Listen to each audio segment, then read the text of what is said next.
La méditation de ce 21 mai est intitulée « Des critères élevés ». Ce ne sont pas en effet ceux qui écoutent la loi qui sont justes devant Dieu, mais ceux qui pratiquent la loi seront justifiés. Romains 2,13.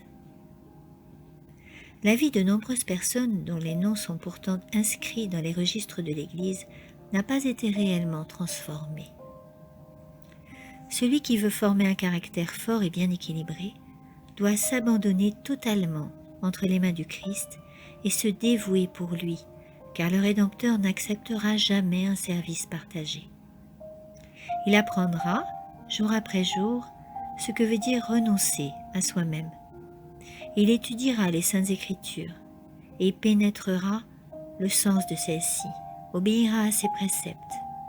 Ainsi pourra-t-il atteindre la perfection chrétienne. Jour après jour, Dieu collaborera avec l'homme pour perfectionner son caractère, afin qu'il soit en état de se présenter devant lui lors de l'épreuve finale. Jour après jour, le croyant montrera par une sublime expérience faite devant le monde et les anges comment peut opérer l'Évangile chez les êtres déchus. Ne perdons pas de temps, mais progressons dans la tâche consistant à réformer ce qui doit l'être dans notre vie. Nous devons crucifier notre moi. Des habitudes malsaines prennent le dessus, mais au nom et par la puissance de Jésus, nous pouvons y renoncer.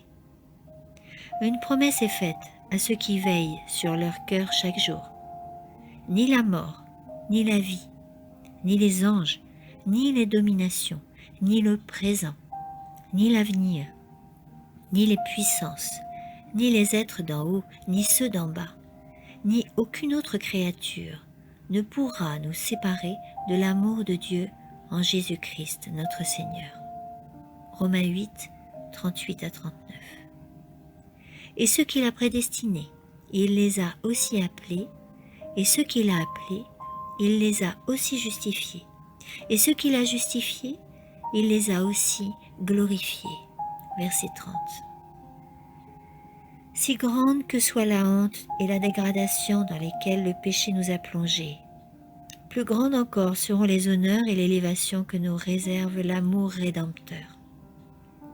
Ceux qui s'efforcent de se conformer au modèle divin recevront une mesure des trésors du ciel et une puissance qui les élèveront même au-dessus des anges qui n'ont pas connu le péché.